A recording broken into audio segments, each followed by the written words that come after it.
Thank you and welcome to another edition of Conversations of the Heart. As always, it is your boy T Till. We have a very, very special guest, again, returning guest. I like to say that she is the resident therapist of Conversation of the Heart because we have so many different types of intriguing conversations and she drops so many gems here. And I call her doctor, I know, maybe I shouldn't, but I do because I feel like she gives so much knowledge that a doctor would. So I'm going to say welcome back to the show, Dr. Jane Wall here. Oh, She thank you. is a therapist. If you don't know who she is, I don't know where you've been. I don't know where you've been. I don't know what rock you've been under with the show here. But she is a licensed marriage and family therapist, practicing in multiple different states. Her practice is women centered, but as a man, I love getting, those types of conversations and thought processes from her perspective as a male, right? And she definitely has different niches in perinatal, maternal, mental health, which are super important. Which I'm so glad we had that conversation. I believe it was last year. It was super impactful. People were really impacted by that. She has a business, right? A business and a business partner, and she manages a bunch of different things. She is a mom, right? And I know she co-created the Mother Load, with her colleague Kelsey. Shout out to Kelsey, even though I've never met her yet. Kelsey, No, gotta see it, Kelsey's Kelsey. the Kelsey, best. I gotta see it, Okay. Kelsey.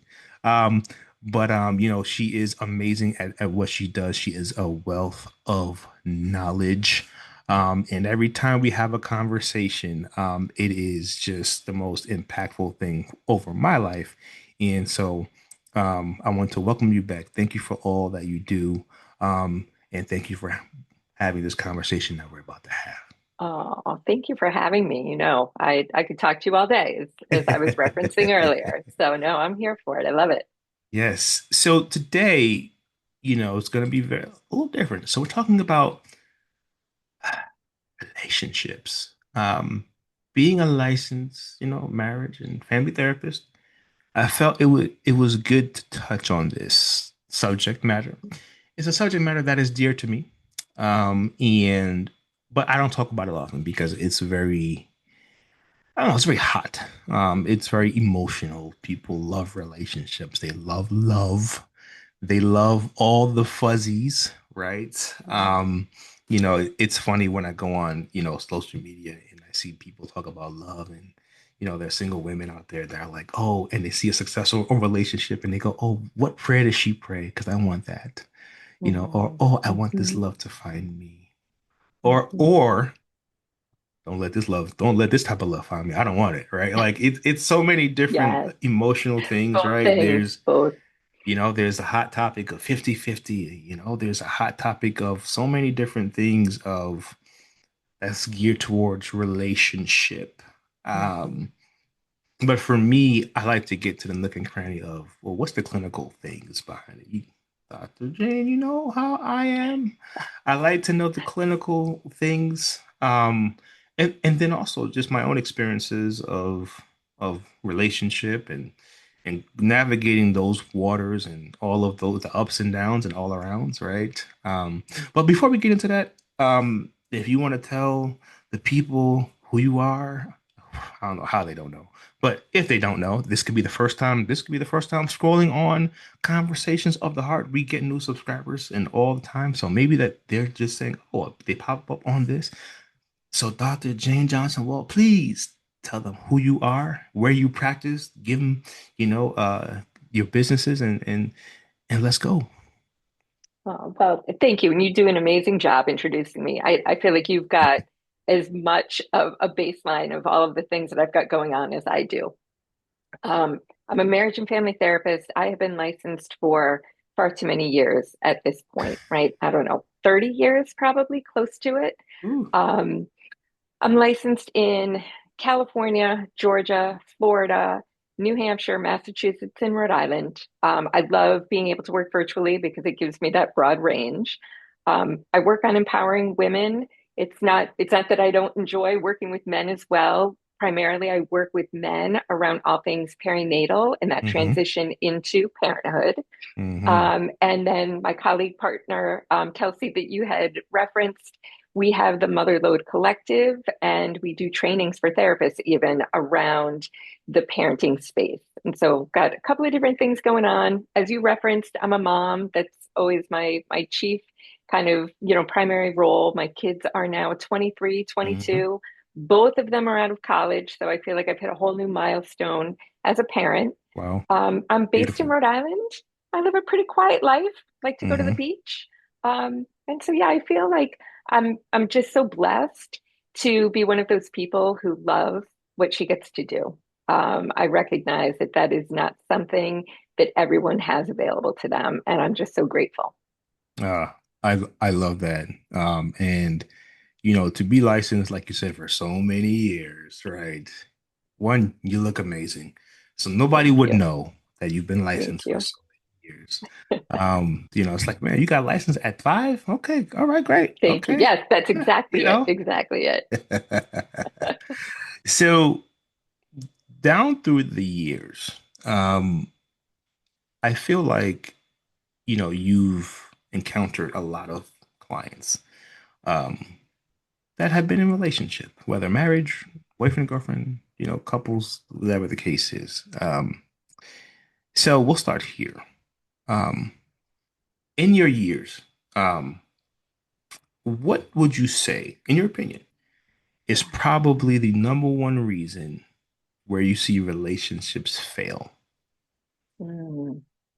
The number one reason is that Hmm. people wait too long. Ooh, okay, okay. That's why it fails. I think it's less about the problem that shows up and what people are navigating. It's more about how they manage it or ultimately don't manage it. Um, Mm, it's so easy to dismiss things in the day to day. And then I think people realize, it was like this for whatever, our first year together, our first 4 years together. Now we're at our first 24 years together. I think that over time, the problems that people don't address, just even if the problem doesn't necessarily escalate, their experience of the problem has its own escalation and mm, people get resentful. They feel bitter. mm-hmm, In general, people are often prone to addressing a problem as it's almost like they feel like it's their last ditch effort, right? Like, okay, so we'll go to therapy. Um, and those people are not set up for success.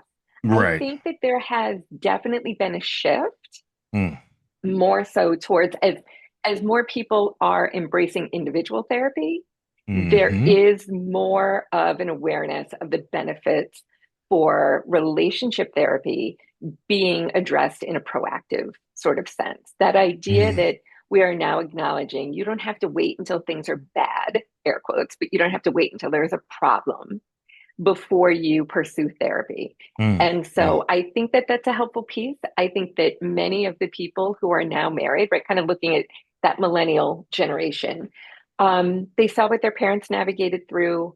They've had more awareness about the impact of solidifying the relationship with themselves. And right. that's the key, right? Like our relationship with ourselves is that fundamental piece to setting us up for success with relationships in all of our lives, right? Like our all aspects of our lives, our partners, our children, our siblings, our friends, our colleagues, our managers. When we are addressing the things that we need for ourselves, we are just in a better place to be able to Hmm. navigate all of the other connections. I love that. And I feel like when it comes to therapy, I always say that individual therapy to me is a non-negotiable. Now, I say this about men because I'm a man, Mhm, right? And I know the mhm, things that we go through. But I think if both parties have individual therapy, it is easier to understand what therapy is supposed to do, what it's not, and what it is. And by the time you get to couples therapy, um, it should be a seamless transition.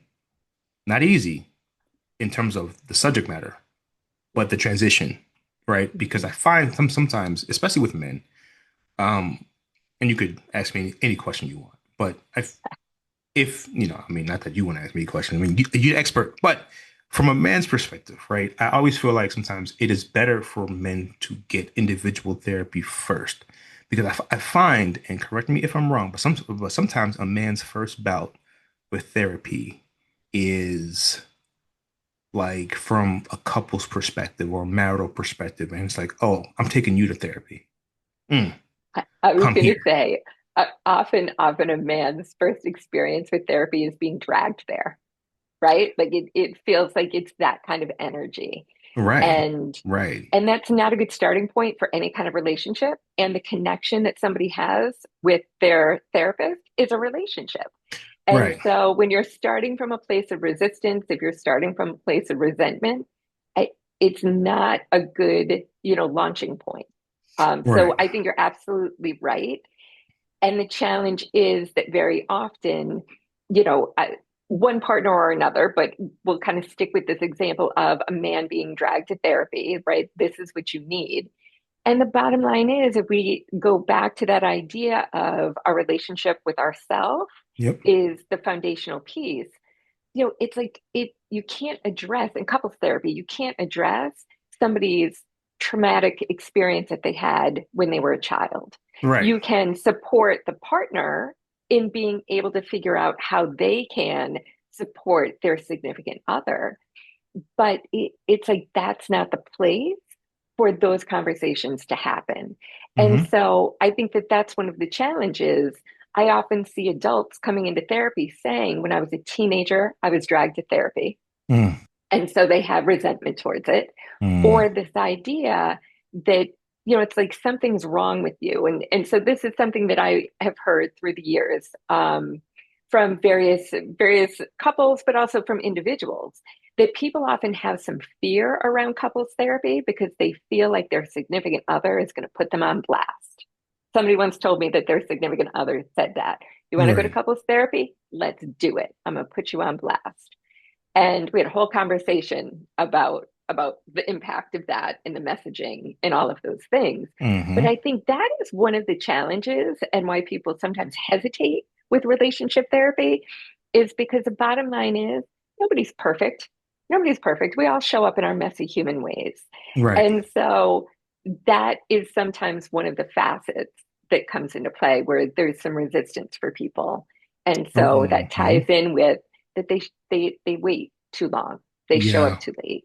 Yeah. Yeah. And I think there's this thing like what you said was I'm taking you out to the woodshed and I'm taking you to therapy, right? It's you. And normally there's always one person that's in charge of getting the therapist, right? Not with me. Not with me. I, Right. I make it level. Yeah, no, I make it a level playing field because you're right. Right. You're right. It's like, oh, I picked a therapist.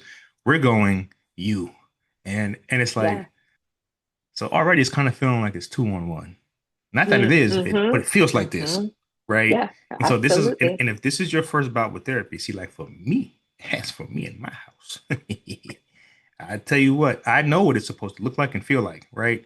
Yeah. So you, you're not gonna ever position that to me and say, hey, Mm-hmm. no, we're gonna pick a therapist together. This is gonna be a me. Yes. It's gonna be a you Yes. thing. It's gonna be a both of us thing. Yep. And because I know what it's supposed to feel like. I know what it's supposed to sound like. I know what a healthy therapist relationship feels like, right? Mhm. And this is going Yep. to be something to address the unit. Yes.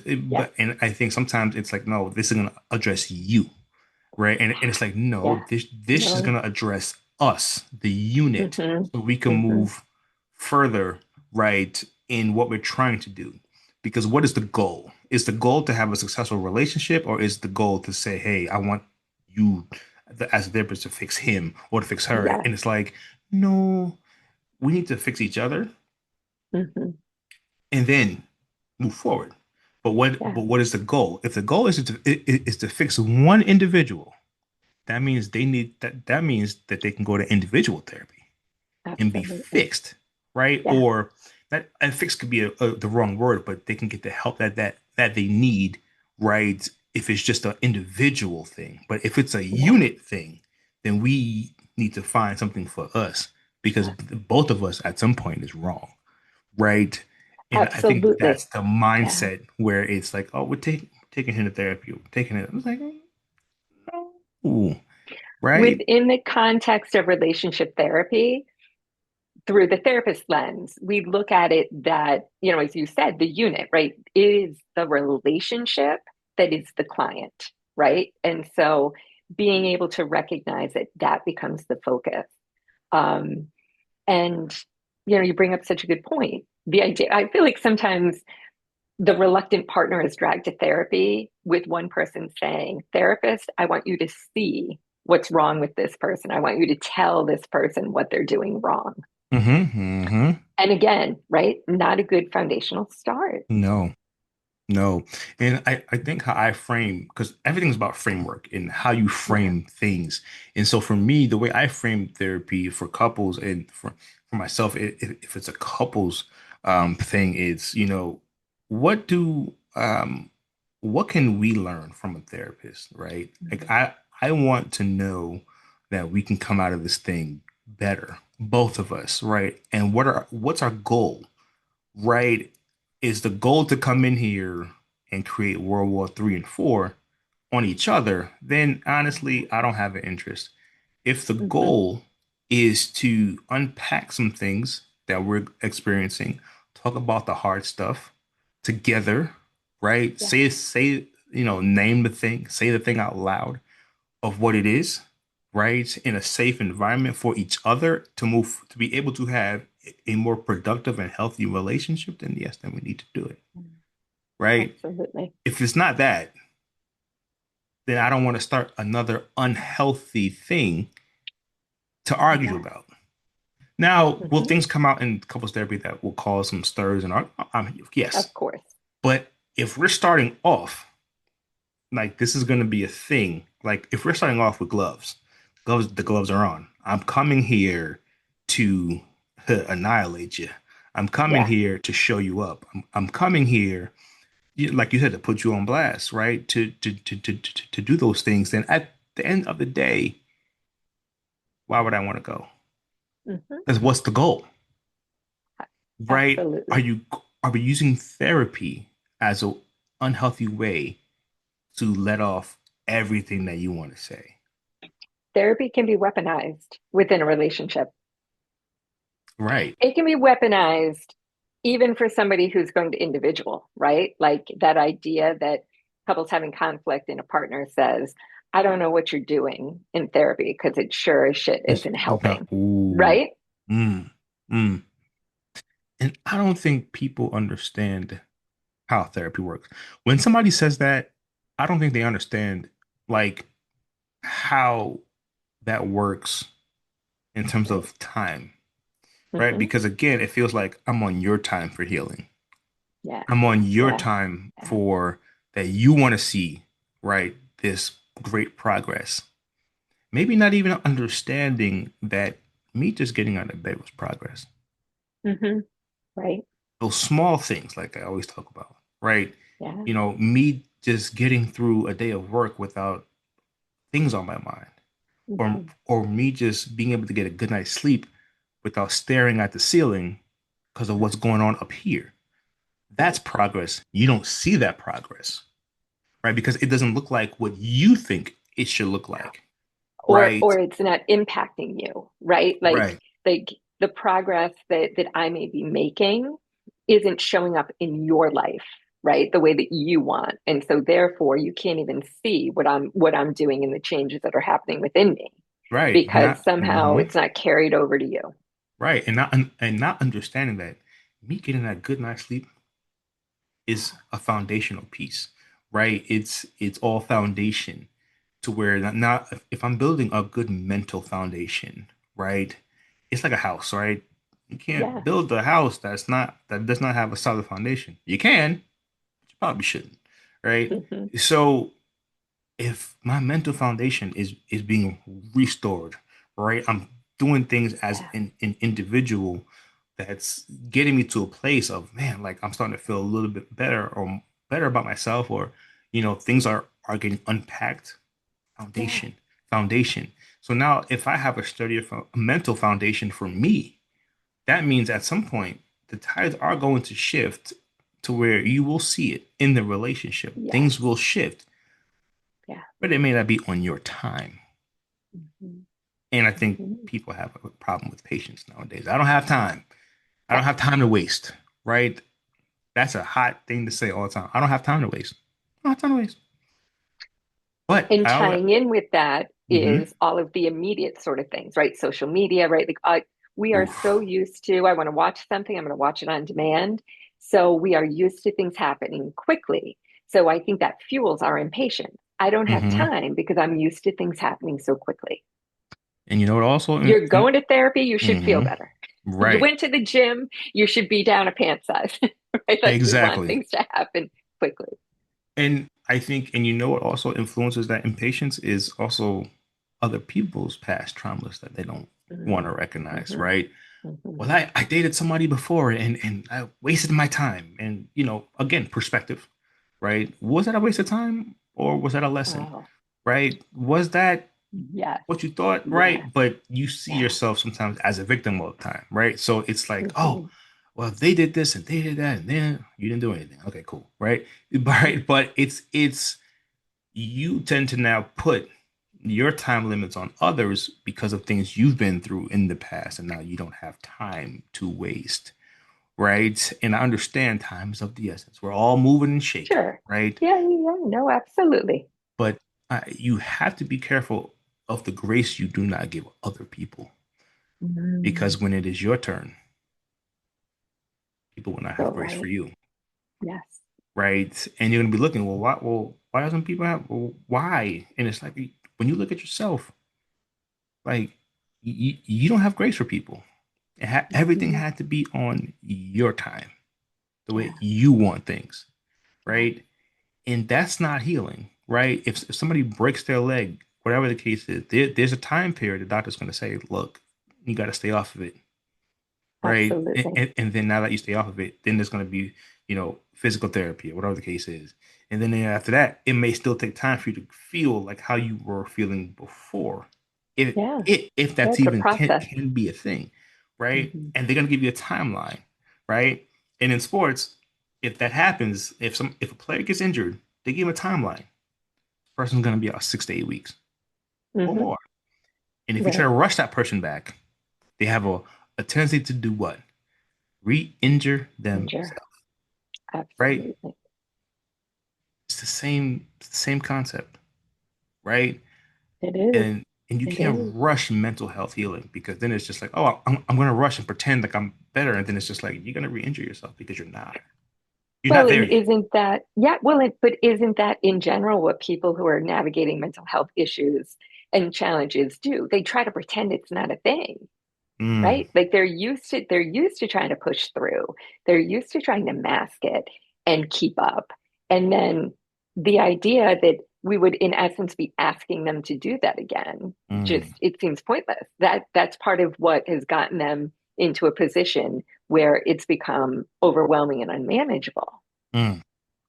So on the flip side to my first question, as you have so much experience in this lane, what would you say for relationships, right? What do the most successful relationships that you've encountered, clinically, like what Yeah. have they done to be more successful, right? To have more of a successful relationship? Like what was some of their secret sauces?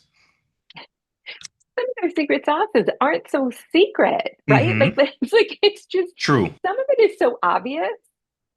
So it it's simple, but it's not easy, Mm-hmm. which is a big phrase that my therapist says. Mm-hmm. Um, the idea of being healthy individuals so that you can Mm-hmm. show up as a healthy partner without having the expectation that somehow a healthy partnership is just supposed to magically happen. Mm-hmm. Being able to be comfortable with that vulnerability, right? Like the idea of being willing to share your soft side, your quote unquote weak spots, Mm-hmm. without an expectation that your partner needs to fix it or contain it, right? Mm-hmm. This is something that you know about yourself. And so you offer it as a vulnerability without the expectation of the other person needing to necessarily do anything with it. Mm-hmm. The flexibility. I think flexibility is kind of the number one thing that comes into play with relationships. Who we are when we meet, whatever, our early 20s, early 30s, whatever it may be, who we are and Mm. what life looks like, it's not stagnant. If it's stagnant, there are probably other issues within a relationship that may come into Right. play. Life has a funny way of happening, right? Certainly at a minimum, we're going to get older, but the changing landscape of our lives. If people have children, new jobs, people need to relocate. Um, you and I talk a lot about grief and loss, right? What comes into play as family dynamics change and a family member passes. Like, what does that look like? What does that do to a relationship? How can a partnership adapt to that? And Mm. so those are key things, that flexibility, which also ties with being able to communicate about our vulnerabilities. Here's how I'm feeling right now. Or our partner saying, I see something happening for you. I'm Hmm. concerned about this. Can you tell me about what might be going on without the other person hearing that as a threat? Mm. Being able to look at how we can adapt to the changing landscape. Another factor of all of this is just looking at the reality of the times. I talk to, so many millennials who are working so hard. They have been in a place now where they potentially have, student debt. If they went to pursue their education further, they're feeling like they can't afford childcare and afford a mortgage. And they talk about how when they were young, they had a vision of what adulthood was going to look like, right? And they're like, I just assumed I was going to get married, I was going to have kids, I was going to buy a house. And that was a fair vision when they were young. That's not a vision that aligns now with what the world looks like, what the economy looks like. That's why we've got a lot of these Gen Z kids who are like, I don't think I want to have a family because I'm not even sure that it's feasible for me to buy a house. Mm. So just to recognize that couples need to adapt to those sorts of things too. That, right? If you Mm. thought that you were going to hit a certain milestone and for whatever reason that's not feasible, how do we navigate that? How do we adapt to it? And I think that that is what really helps a partnership have longevity. Mm. I think that's huge. And because, like you said, life happens, Oh, it right? happens. One of the things that I always say is when it comes to, and I could be wrong, right? But one thing that sometimes, and children are a blessing, right? Hmm. Blessing. So I want to get that out of the way, right? Yes, Now, I I'll, have to I'll say that reinforce it too. Children are a blessing. blessing, right? What I find sometimes, and what I've speaking to couples and people who are in relationship, marriages, things like that. I don't know if we talk enough about how children, having children, can also be almost like an atomic bomb on a relationship or marriage, right? Absolutely. Because, and you know what's interesting about what I'm about to say is I've said this to people, and then I got, well, you don't like kids, and I'm like, I have like seven godchildren. I love kids, seven or eight godchildren. I love Yeah. children. I like to call a thing, though. Hmm. I don't like to avoid like topics or conversations that should be had, right? Absolutely. They're beautiful, they're cute, they're a blessing, they're legacy, all of the things, right? It's what Disney taught us. We understand, we get it. But my questions are always to certain couples are, how do you navigate like the relational part of that when you having children? Because I've seen it where there is grief that when you have children, you look up and you're like, I don't know who this person is anymore. We don't do the same things. Like we don't Yeah. date night. We don't do anything. We don't really have that closeness of what we used to. One person is grieving that. Maybe the woman's in mom mode and the husband's like, she doesn't want me anymore. Mhm. Right? Or Yeah. maybe the woman doesn't feel like her old self anymore. So therefore, she does things differently with her husband or boyfriend or whatever the case is. And it's like it's completely different than what, right? There's time, there's sleep Absolutely. deprivation, there All are of it. things, right? So is how I guess how do we always I guess, how do I frame this? How do we always evade this topic? And I think it's because it's cute and fuzzy because it's children, right? But it's like, how do we not have these conversations ahead of time? Well, what do we think that we're gonna do if once we have a kid? And I understand sometimes once you have a kid, it's an explosion. You don't even know Hmm. what you think you know, right? Hmm. But when you were in a relationship or when before the kids, you wanted to last 40, 50 years, right? That was the goal. I want to be in a relationship for marriage for 40, 50 years. If that's what the goal was that you said you wanted. Yeah. But we don't have any kind of conversation or we're avoidant about it, right? Because I've had multiple conversations, especially with women, right, about this. And there was pushback, like, oh, well, like, well, what do you mean? Like, you don't like to, like, you don't like kids or like you don't want to enjoy kids? And it's like, that wasn't the question. The question wasn't about, the question was, how are we going to do this? Like, how are we going to keep this, or how is this going to evolve, or possibly change to where we can last, if that's the goal? Yeah. Because if that's Yeah. not the goal, and if you just want to have kids, then you can do that with anybody, right? Yep. Right? And just co-parent, Absolutely. co-parent, Yeah. and you go about your business. But if the goal is to have a relationship, a healthy one, not just one where you over here and the other one's over here. If you want to have a healthy relationship, how do we not have these conversations?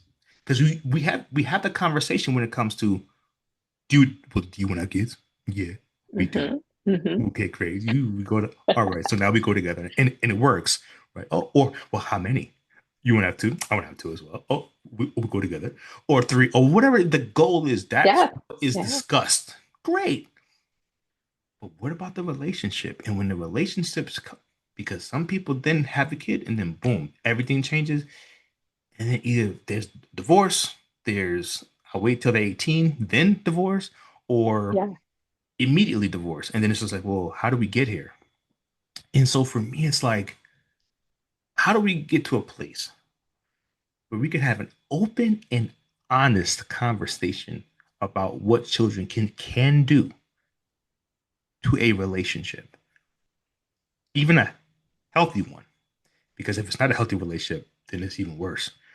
But imagine even a healthy relationship, what children can do to that relationship, because nobody wants to say or call a thing because they're cute, right? And they're awesome, and they make life worth living. And all of these things, not saying that they're not true, that's true. Hmm. But how do we get away from the goal? Is what I'm saying. How do we? I don't know. Like, I mean, you would know better, but because you perinatal, you I was going to say all of this is it. like my life's work. That's what I'm Yeah. saying, right? Yeah. So how do people end up, 40, 50 years married and successful versus people who have children and then boom, done. So, I mean, this, like, we could set aside 3 episodes for this, just so you know. Like, I could talk about this all damn day. I just had a conversation about it yesterday. Kelsey and I did a training on mom rage. Mm-hmm. Mm, Women are rageful. mm, mm, And the bottom line is, like, we couples don't talk about it because we're not conditioned to talk about it because that's mm-hmm. what society wants. If we talked about the reality of what it is to have children and to be parents, potentially fewer people would do it, but more importantly, people would demand change. And this is where I'll make Mm, a quick little aside to dismantling the patriarchy. mm-hmm. Why is it so hard? It's hard because childcare is so expensive. It's hard because we don't give people the parental leave that they should have. Other Oof. countries give these parents a year off. Do you know what a parent can do with a year off with their income, right? Getting their salary? Their transition into parenthood is vastly different. from what parents here in the States deal with. Mm. For a country that is wealthy and evolved, we do a lousy job taking care of parents. And in Mm. turn, we do a lousy job taking care of kids. So Wow. parents somehow they make it through early child care and whatnot. They figure it out. They enroll their kids in public school. So look, now they've got some money again, right? Because childcare is so expensive. But they don't have money because when people work from 8 to 4:30 and school hours are 8:30 to 3, Mm. how do you do that? How do you do that? And then we look at, I'm just through a heteronormative kind of cisgender, Yeah. Yeah. Yeah. lens. Please. We look at the internalized narratives. So men don't have internalized narratives about sense of self related to parenting as much as they certainly have internalized narratives about themselves as providers and things like that, Mm. like that piece. Mm-hmm. But there's a less of the lens of what a good father looks like versus the pressures that a good mother feels. And Mm. so they just have different experiences. And because it's an internalized narrative, they're not even aware of it. It's kind of like, but that's just the way I think. Why don't Mm. you think like I think? Mm. Right? Why don't you understand by default this? Because this is what I understand. And so if men and women could talk more, A, identify their internalized narratives, and then Mm-hmm. B, be able to communicate them, Uh, that would be such a helpful piece. mm. And so there's so much pressure on women. And again, I don't mean to dismiss that there's pressure on men. Like I know there is. But when we look at it through the lens of pregnancy, the idea that a woman sees their doctor through pregnancy every month, then biweekly, then every week. Mm. You have that baby, which is single-handedly one of the most transformative experiences, Yeah. Yeah. physically, mentally, and emotionally, right? That a Mm-hmm. woman is going to have. And then nothing, nothing. Nobody's checking on you. Nobody gives a shit. Mm. 6 weeks, come get checked in, you're cleared. 6 weeks postpartum, you're deemed cleared. And it, people are still leaking from places. People are still not sleeping. People are not fitting in their clothes. Like all of these sorts of things are still happening. And the narrative for women is at 6 weeks, you're somehow supposed to feel like yourself. Mm-hmm. Of course, men have that narrative internalized as well that, oh, it's 6 weeks, right? She has the baby. And then after 6 weeks, we're all clear. No. Right. These are the things that set couples up for failure. Mm. So Kelsey and I actually have a workshop for parents, Mm. setting them up for success for this Mm. transition. Mm. Nobody talks about it. We talk about the idea, like kind of like in the comedy sort of, movie sort of thing, where like, oh yeah, Mm-hmm. like the bumbling father or whatever kind of thing. And we don't really look at it through the lens of it doesn't have to be this much of a disconnect. But the connection needs to really be nurtured. We need to be able to make sure that men are hearing some of the information that women are. Yes. And we need women to be able to hold space for the pressures that men feel as well. So it Mm. starts as soon as that baby is born, we are in a place where resentment can build. Mm. Um, families don't have, like couples don't necessarily have the extended family support. When we look back over generations, people had a tendency to stay near their families of origin. Now we're much more of a global society. People are moving places and they're away from their families. So they need to create support networks in a way that they have not needed to do historically. Mm. It's Mm. hard. It's really, really hard. And so couples are making this transition with so little information and with so little support.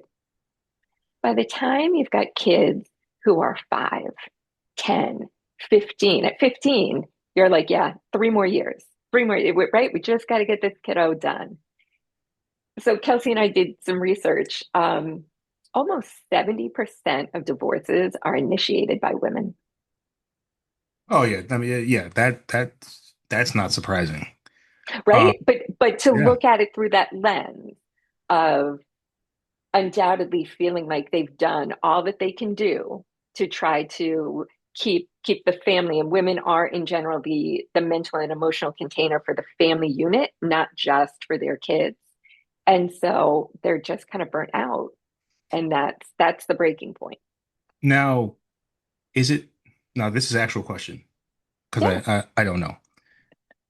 Well, I've spoken to a lot of men and women, right? And they Hmm. have, like you said, they have opposing, I guess, views on this, right? Yeah. Now, is the woman trying to keep the family afloat or trying to keep herself and the baby afloat or the child and not the man, right? Right? Because the family sometimes it could be viewed that it's it's the mama bear and that that's it, right? Like it's the Hmm. mom, the child, the father. Look, you're grown, so figure it out, Hmm. Yeah, yeah, right? So when there's that nucleus of okay, well, the mom's trying to keep the family afloat. Well, is it the whole family or is it just them two, right? yeah. Um, No, no, no. That's an important distinction, and I think it's both. mhm. I think it's both. So, I mean, I openly say, I can't remember if you and I, have had this chat, but in general, we did have this chat. Yeah, The idea that if you're in a boat and and whatever, your child is at risk of drowning and your significant other is at right. risk of drowning, and you can Hmm. only save one. Women are traditionally like, I'm going to blow a kiss to my significant other and I'm going to grab my child. And I remember you and I, right? Men, You had that yep. discussion. Yeah, yeah, Hmm. yeah. It takes me a hot minute, but I remember. Hmm. And so to look at it through the lens of, for women, the the role as mother Hmm. is the priority Hmm. in how they navigate everything. And I think early on in parenting, there really does feel like it is more about mom and baby, right? If we look Hmm. at it through, no matter how people decide to feed their baby, Hmm. breastfeeding often becomes like a big frame of reference. Yes. I think what happens is dads, fathers, husbands are not sure how to fit within that framework. And I think that those are missed opportunities. Mm. And so I think that you're right, that it feels like there is an us sort of thing, and then he's on the outside. But I think that in general that evolves over time, that it's not inherently this immediate thing of now I have a baby and my husband doesn't matter. And I think that that's the piece, being able to support couples in the transition, being able to support fathers in being able to understand how they can be part of a network that doesn't Hmm. feel like dads often feel out of place, right? They're just sort of Right. like, I don't really know what I can do. And so I think being able to garner that sort of connection for the family unit early on will help prevent the idea of, this is what it feels like now, that all that mom is focused on is children. And you and I had referenced the idea that, for couples independent of parenting, Hmm. that our partnership is our most important relationship in so many ways, but it is the one that we most readily neglect and take for granted. Mm. Mm. Wow. It's a lot. It's a lot to think about. And so hence when I ask these questions, it's not the fact that I don't like kids.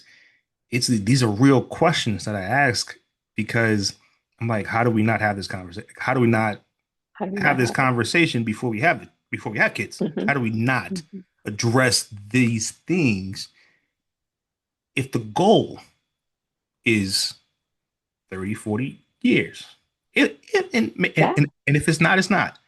But if that is the goal, how don't we have these truthful conversations about when a child comes, a lot can come behind it that can destroy us. And maybe it's my terminology. Maybe the terminology No, well, turns no, but people off, right? But I'm honest because I'm asking like this. The cute is cool, but this can destroy. us if we don't really have conversation surrounding what this Yeah. looks like for us as a unit to get through a lot of these things, right? Because they talk about the first year of marriage. Okay, cool. What about the first year of having a child, Yeah. right? Like these are the things. And when you don't have these honest conversations, because when you don't know something can destroy you, Hmm. it most likely will. So like you have conversations about like drugs and kids. Back in the day, they used to Yeah. have these crazy commercials Yeah. on, say no to drugs, right? Why? Because they used to say drugs can destroy certain things. Cigarettes, oh, Yeah. cigarettes can destroy your lung. Like they call a thing, right? But cigarettes aren't as cute as kids, Yeah. right? So, but they still call a thing. And so for me, it's like they're cute, cuddly. Absolutely. Oh, it's great, right? But how do we get through that part of this amazing, beautiful human being that's being formed Mhm. into our world? How do we navigate those waters? Well, and that's it. Yeah, no, you need to protect your relationship Right. and you need to prepare your relationship, as we referenced earlier, right? Having that flexibility. But that's the Mm, thing is so much of it will require systemic change. And mm, so there is resistance to talking about the systemic change that is necessary. hmm So And yeah. within those confines, couples need to have the conversations, right? So within the confines of the reality. And as part of that, they need to be able to understand how the systemic structure impacts them collectively, but also hmm impacts their partner in an individual way. Right. And I think Hmm those are the conversations that need to happen. I'm going to be hmm honest with you, right? Like, those conversations aren't sexy. Those No, conversations don't have appeal.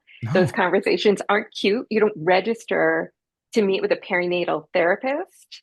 When you register for your cute stuff with, Target and whatever with the baby Yep. registry, Yeah. I'm not on Yeah. there. I should be, but You I'm should not be. on there. You gonna be on my registry. I Well, tell you we whenever that talk time about comes. this. See? Right. Thank you. Thank you for the vote of confidence. We do. We talk about this though, right? Through the lens of all of those medical appointments leading up to delivering a baby, a 1 6 week follow up. That's it. And at the 6 week follow up, every woman will be asked, what do you want to do for birth control? That's the question. Mm, What do you want to do for birth control? well, And I prepare my clients for that. Like as they're approaching their 6 week visit, I'm like, listen, they're going to say to you, what do you want to do for birth control? And an acceptable answer of I'm never going to do this again is not the answer. Like we've got to be talking about this, right? Like I've right. learned, right? But so I always say, why isn't it that at your first trimester, second and third, just meet with somebody, just have it available. You don't have to force people to meet with a therapist, but make it available. Make it available to couples, right? So that partners can understand some of the nuances as it transitions. Yeah. And then after you deliver the baby, a couple of weeks, I just have a check-in available with a therapist because this is one of the things that happens is for partners using again our lens that we're utilizing for hmm men, no idea what this is going to look like for a woman. They have no idea. They're not exposed to the casual conversations about this. Mm, And so just being able to have a touch point person who's built a little bit of a connection with them. This isn't therapy, right? But just being able to help bridge the conversations for them, mm, it's so important. And yet it's not a thing. I've been trying because mm, I like truly I believe in it. I'd love to be part of it. There's just not room for it in the structure, right? The healthcare system, you and I could talk for mm. 4 days about the healthcare system. The Yep. healthcare system is not set up for that preventative measure. And so, Right. Which is true. Which is why I always say, like, well, what can we do, right? As yeah. as a unit and as a community to really figure this stuff out, for Mhm. ourselves, right? And to have the conversations, right? Like Have the like you said, conversations. they're not going to be sexy, and that's the thing. It's like there's an offense sometimes, like when you say certain things, right? There's an Yeah. offense, like when you say, "Hey, listen, these kids might cause us some hell," or can destroy us, right? Absolutely. But you're not afraid to say, right, hey, you know what? Infidelity is gonna can destroy this relationship as well. That's my boundary, right? Mm-hmm. Okay, Mm-hmm. okay. Well, that's true. So if that's your boundary, great, right? Infidelity, certain things, Yeah. right? But Yeah. when you say you want children and that children can destroy this relationship, it's like there's this pride or there's this bravado that rises up where it's like, well, how? If you Right. want it and I want it, then, but it's like, that's great that we want something. But the question I have is one, do we have the capacity to handle it right now? Yeah. Do you have the capacity to Absolutely. handle it? And you're Yeah. always going to say, and what I realize is women are always going to say, of course I do. I'll be a great mom. Hey, now that we got that out the way, right? Yes, great. What's You'll it be going a to look great like? mom. Yeah. Can you be a great wife while being a mom? Mm-hmm. Can Mm-hmm. do people have the capacity to be both? Right? Same thing with men. Do you have the capacity to be a good father and a husband, or Mm-hmm. whatever, Yeah. or whatever role that is in your relationship? Do you have those capacities? And people get offended, right? But it's like, do you really have like, is that's a real I, thing? And the it, answer is it always is going to be such a yes, thing. because I feel like people are prideful. The answer is always going to Mm. be yes. Of course, I'll be a good mom. Of course. And it's just like, okay, you might be a good mom. Yeah. Mom, Mm-hmm. can you be a good wife at the same time? Because what's the Well, goal? Again, I it's the was just goal. going to What's the say, goal? and to recognize, right, that idea of the flexibility, right? Like how having children is going to Hmm. be a transformative experience for them Yeah. individually and for their relationship. And so, do they have the flexibility? So maybe instead of destroy, we use transform. I don't know. Maybe we neaten it up a little Yeah, I bit. mean, yeah, of course, we got to wrap it in a nice bow. Terrence has that to work on. Sometimes I just like to call it what it is because I'm like, because Well, if you don't, yeah. I feel like people go, but it's like, no, like this can really do this to us. So how can we prepare? That Well, like that's my it's a thing. cut.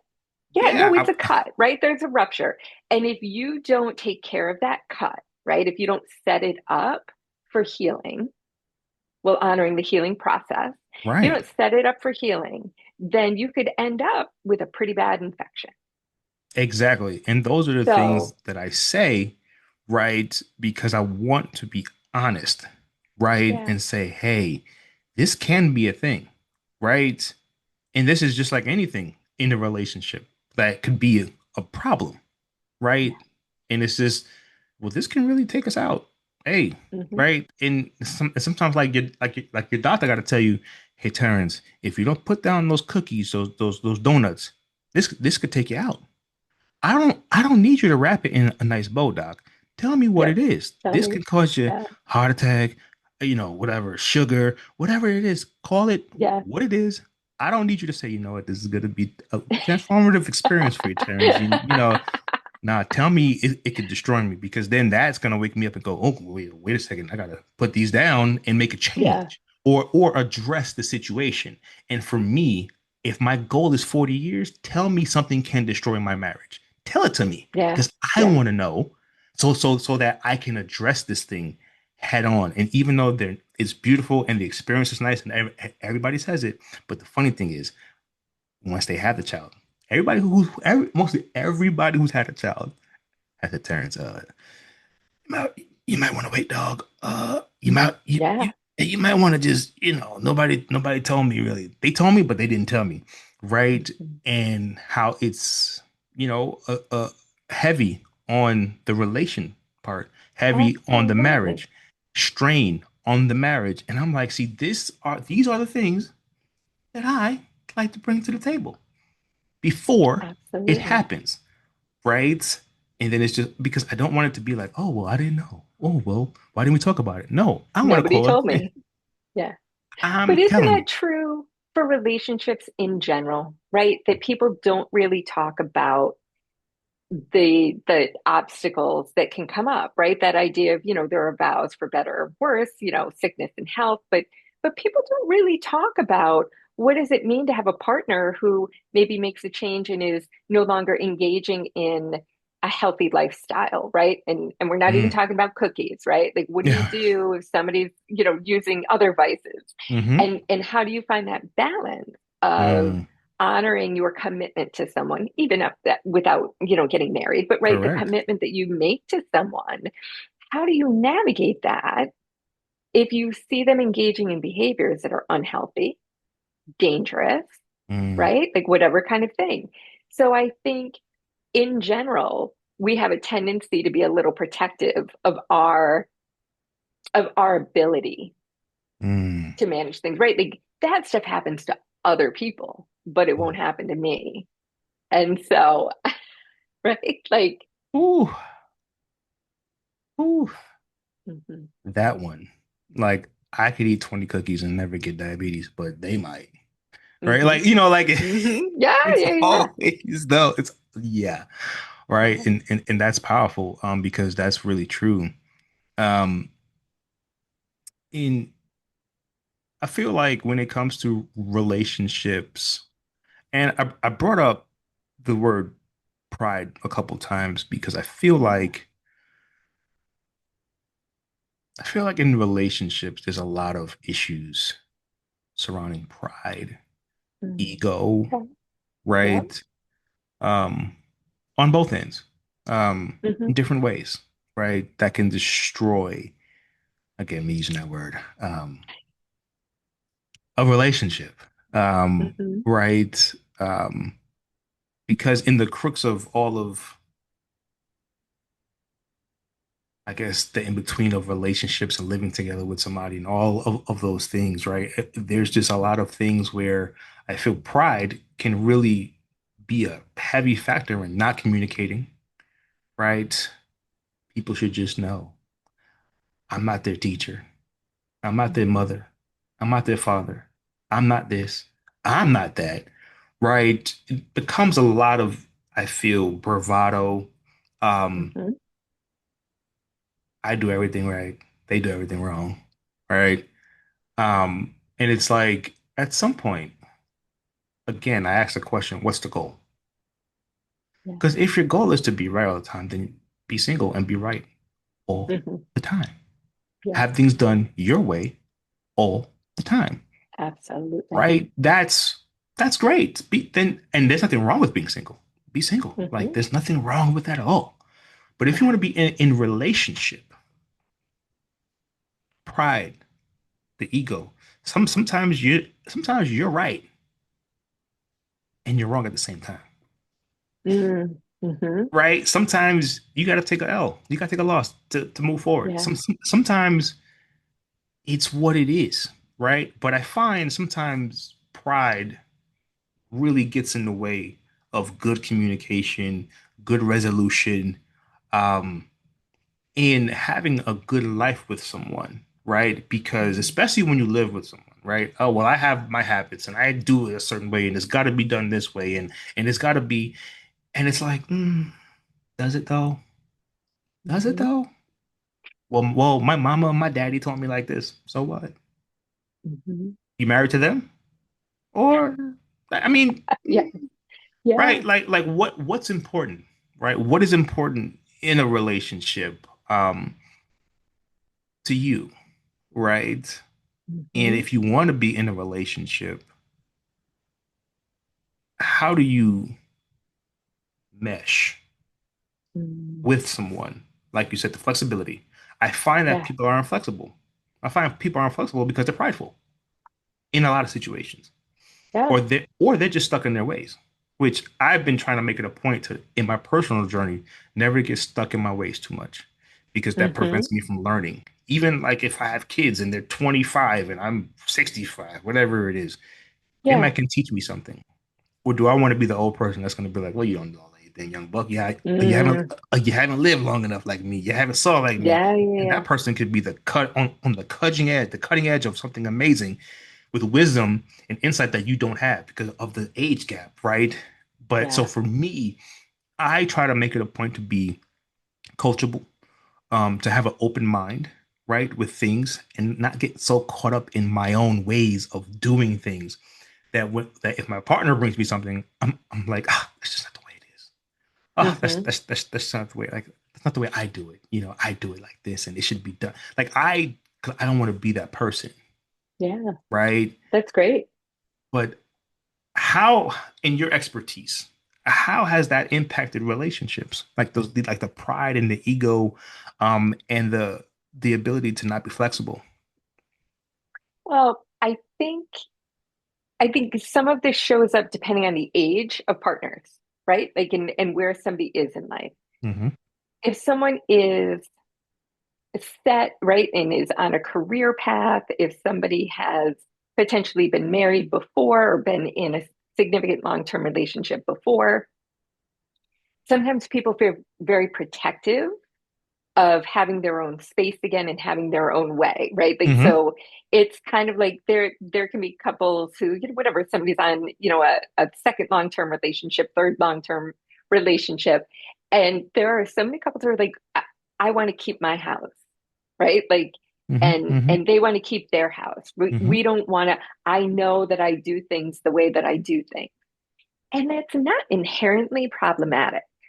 It's not inherent, like however people navigate their relationship, if it works for both partners, Right. it it Both. works. Right.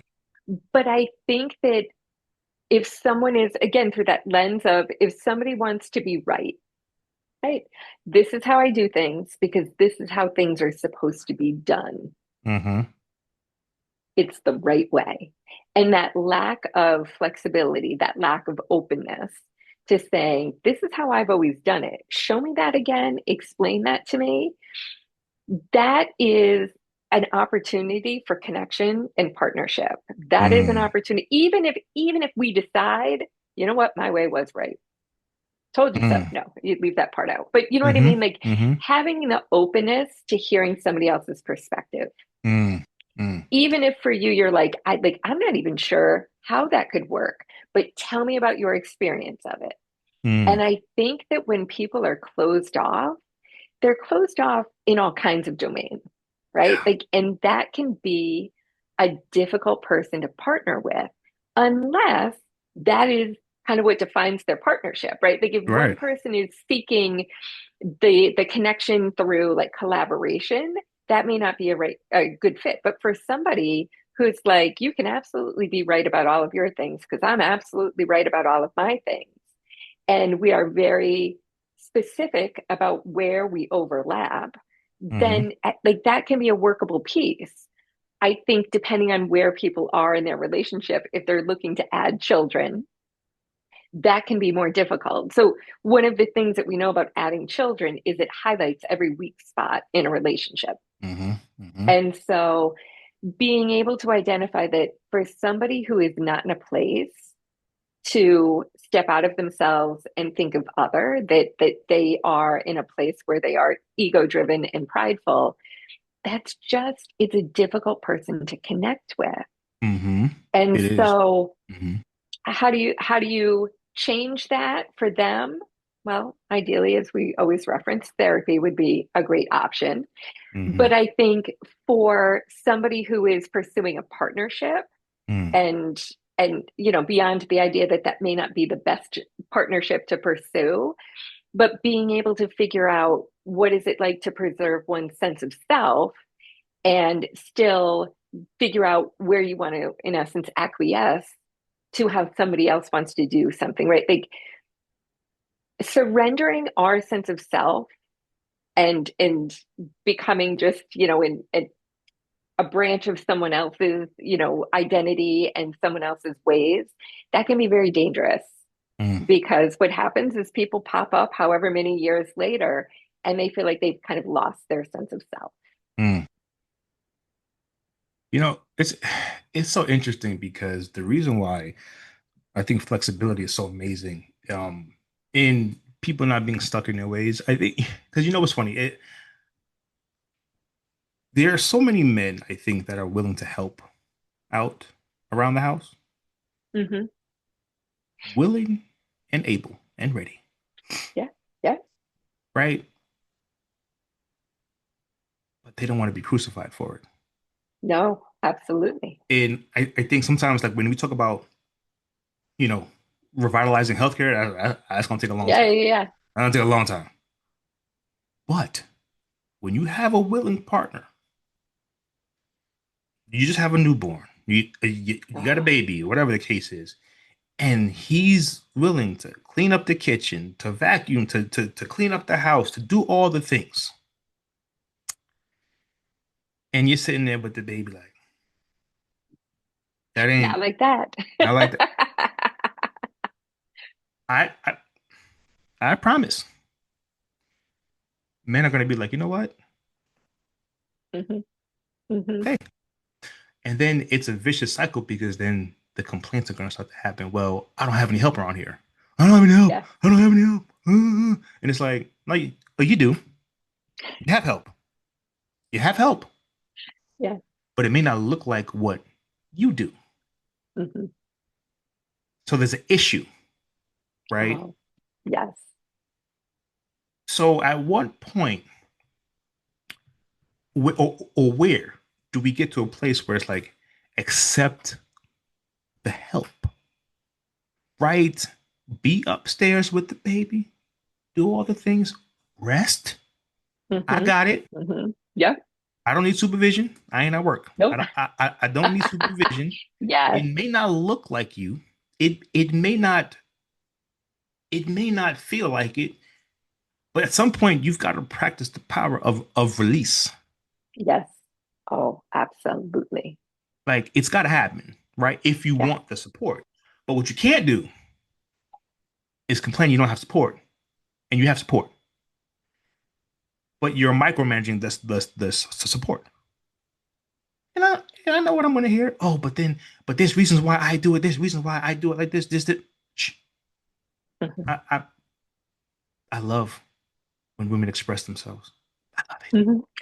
No, I do. Like Yeah, no, I know you do. I it's an know you open do. door policy. It's please. But what I'm saying is sometimes take the rest. Take the win. You are so right. And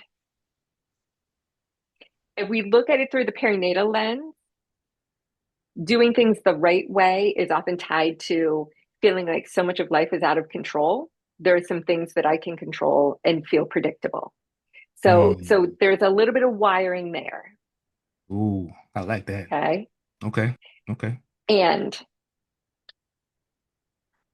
with couples, I often, well, and with individuals too, I often use this analogy. If you set up plans to go to dinner with a friend, right? And you say, meet me at this restaurant at 8 p.m. That's typically all you say to your friend, right? Our reservation's at 8. I'll see you there. Yep. That's it. And you count on that person to be there at 8. Mm-hmm. You might be there at 7:55. You might have somebody there at 8:10. Okay. You've got somebody who shows up at 8:45. You're going to have a conversation with them about that. But in general, for the person who gets there around 8 o'clock, you're not saying, well, what route did you take? What time did you leave? Right? Oh no. And so what happens is Mm. we have a tendency to do that with our spouse. We've got Mm. the same end goal. We're going to meet at the restaurant at 8, Mm. metaphorically, right? We're going to meet at the Mm-hmm. restaurant at 8. And it's like, who do you think you are saying, here's what time you need to leave, here's what route you need to take, here's how much gas should be in the car, Mm. right? That if you have a partner who is consistently showing up at 8:45, you need to have those conversations. You need to have those conversations. Right. Right. But if your partner takes a different route and is still there for 8 o'clock, what are you going to do? Right. So that is the piece that I try to put out there to people that Yeah. if a couple has the same end goal, Mm-hmm. What's the end goal? we are wasting a lot of time, effort, and energy getting nitpicky about the details of Mm. getting there. Right. Because Even right? when you say a man feels like, because earlier you said sometimes a man doesn't know where he fits. Mhm. But a lot of times he doesn't know where he fits because he keeps getting booted out of where he Yeah, thinks he's no, oh, supposed to fit. absolutely. Absolutely. Right. Yeah, yeah, yeah, yeah. No, And absolutely. it's different conversation when you say, "Hey, babe, go upstairs, relax, arrange your bath, go upstairs, relax, put the baby down, go to sleep, relax, just take a beat. I got it down Yeah. here. Yeah. And she does it and she actually rests. There's a level of appreciation there because the man is like, she trusts me to do this Absolutely. without going behind my back even afterwards. Oh, is Yeah. this does does this look like what it's supposed to look like, or does this? No, she's Yeah. upstairs resting, Hmm. right? Versus it being well. Then now, because now it's well, why did I do this? Like, well, Hmm. I'm doing this to make sure that she's okay. I'm doing this to make sure that it lightens the load. I'm doing this because I'm an adult and I can do this myself. Do Because this. what I think Yeah. what people don't realize is, especially with men, we've had our own apartments, Yes. houses, whatever the case is, we've had to clean it ourselves. Whatever. Yep. Right? And somehow, if you get with somebody else, a woman, it's like you never did that. It's like, what do you mean? Like I've had to do that before, right? You just think you do it better, Yeah. right? And so, Terrence has been doing laundry since I was 10 years old. Yep. You might just think you do it better, right? That's besides the point. What I'm saying is it Yeah. gets done, right? Hmm. Hmm. And the same thing. It's like when you're able to rest, when a mom is able to rest and know, okay, all right, downstairs is getting clean. It may not be my clean, but it's gonna be clean. I'm Gonna be gonna sit clean. up here and just be able to rest and be Yeah. okay. There's some Hmm. reciprocity there, and then there's some appreciation, gratitude, right? That goes beyond like, oh my gosh. So Absolutely. like imagine getting a full night's rest and be like, man, you know what? In the morning, I feel a little bit rested. I feel amazing. Hmm. I'm tired, but you know what? Thank you for, Absolutely. hey, thank you for taking that off my plate. I appreciate it. Versus you being down there with the baby, shaking the baby to sleep, putting the baby to sleep and looking at what he's doing, how he's doing it, like what you said, just trying to navigate those things, right? And then feeling like you're irritated because it's not done your way. Ah, Yeah. now I gotta do this myself. You know what? Fine, you take the baby, I'll take care of this. And it's just like, Hmm. oh, that creates a different level. So now that creates now resentment in the man. She doesn't trust me Absolutely. Yeah. to even just do this, right? Hmm. And I'm trying to be here. I'm Yeah. trying to be here when I could just, you Hmm. know what? I could just be outside. I could be in the garage. I could be at a bar with my friends. I could be doing a lot of different things right now and just saying, you know what? If you want it, you got it. You got Yeah. everything. Everything you do is Yep. good. It's right. So you know what? Oh, why am I here? Yeah. Right? Versus the other way where you're upstairs resting. And you get up in the morning and you come downstairs, everything is clean. It may not be your clean, but it's clean. Yeah. Yeah. And you Yeah. got the baby, you feel rested. You go upstairs, you kiss your spouse. Oh, thanks, baby. I appreciate it. And he's like, hey, all right, Hmm. yeah, yeah. Now Yep. that empowers him to do it more and more So and that's what I was more. going to say. Yes. And it's like, yeah, Right. like this is helping. I'm here. I know where I'm supposed to be. Yeah. It's here. It's doing the thing because what I'm doing makes a difference, Hmm. right? Versus nothing I do makes a difference because it's not her Hmm. way. So you know what? I'm gonna go to the bar. Yeah. Now she's mad because you get to go to the bar and she home with the kid. Hmm. Pick a struggle. Yeah. What do we want? Oh, it- right. That's such a good What's point. the goal? And and that's what I was going to say. Looking at it through the lens of what's the overall goal, and we know that goals are comprised of mini goals within that, right? And so to look at it through the lens of here's our overall goal, and how can we work together? Hmm. And working together directly, working together indirectly. How can we get there? Yes. And again, flexibility, right? Like it's an ongoing theme, but to recognize that there are very few things that can only be done one way. There are Mm, very few things in life that can only be done one way. that's a cold line, Mhm. Dr. Wall. I'm not gonna lie to you because because it's true. Yeah. Because it's true, right? Mhm. And oh, this is how my mama told me. Okay, well, this is how my mama told me this Yeah. too. My mama told me Yep. a whole different way. So what are you trying to Yes. say? That your mama's was Hmm. better than mine, right? Now Right. Right. Yeah. No, that's now we're it. getting Yeah. into the petty Well, nonsense. we're moving away from. the shared goal and Yep. that vision, right? Like we're moving away from that. And that's the piece that there are so many things in life that will serve as distractions. You and I were talking about that earlier. So Mm-hmm. many things that will serve as distractions Mm-hmm. from what we say we really want. Mm.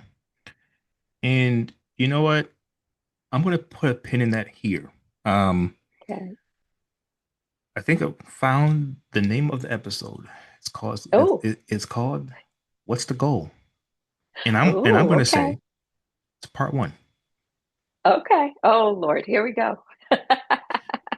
because Yeah. there's so many other things in relationship that we have not expanded on that I know we Oh, need to expand on there's and so that many we things. will expand on and have more time to expand on. But I know that you have Oh, to get out of here.